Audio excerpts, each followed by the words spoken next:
नमस्कार. Diamond of medical ट्रेजरच्या आजच्या भागामध्ये आज आपण जाणून घेणार आहोत ते म्हणजे हृदयरोग याविषयी, ज्याला हार्ट डिसीज असं म्हटलं जातं.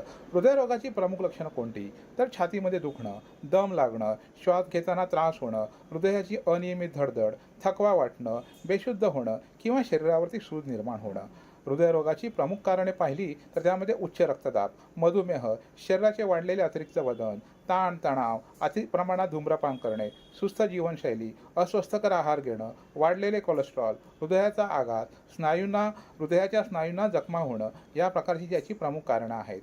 यामध्ये आपण कोणत्या प्रकारचे आयुर्वेदिक उपचार करू शकतो? तर अर्जुन, अश्वगंधा, आवळा, दालचिनी, त्रिफळा, अर्जुनारिष्ट यासारख्या औषधांचा वापर आपण आयुर्वेदिक तज्ज्ञांच्या सल्ल्याने करू शकतो. यामध्ये प्रामुख्याने अर्जुन या झाडाच्या सालीचं चूर्ण आपण हृदयाची ताकद वाढवण्यासाठी आणि हृदयाच्या रक्तवाहिन्यांमधील कचरा साफ करण्यासाठी होऊ शकतो. कोलेस्ट्रॉल कमी करण्यासाठी गुगुळ हे वापरू शकतो. त्रिफळा चूर्ण हे शरीराचे शुद्धीकरण करण्यासाठी वापरू शकतो. हृदयरोगाच्या रुग्णासाठी हृदयबस्ती हा एक उत्तम पर्याय आयुर्वेदामध्ये सांगितलेला आहे.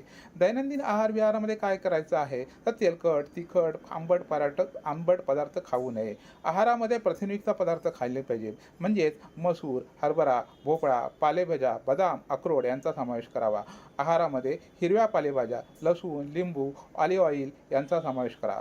धूम्रपान व मद्यपान वर्ज्य करावे. मानसिक ताणतणाव कमी करण्यासाठी योग, ध्यान, धारणा, नियमित व्यायाम केले पाहिजे. नियमित 7 ते 8 तासाची संतुलित झोप ही घेतली पाहिजे. धन्यवाद.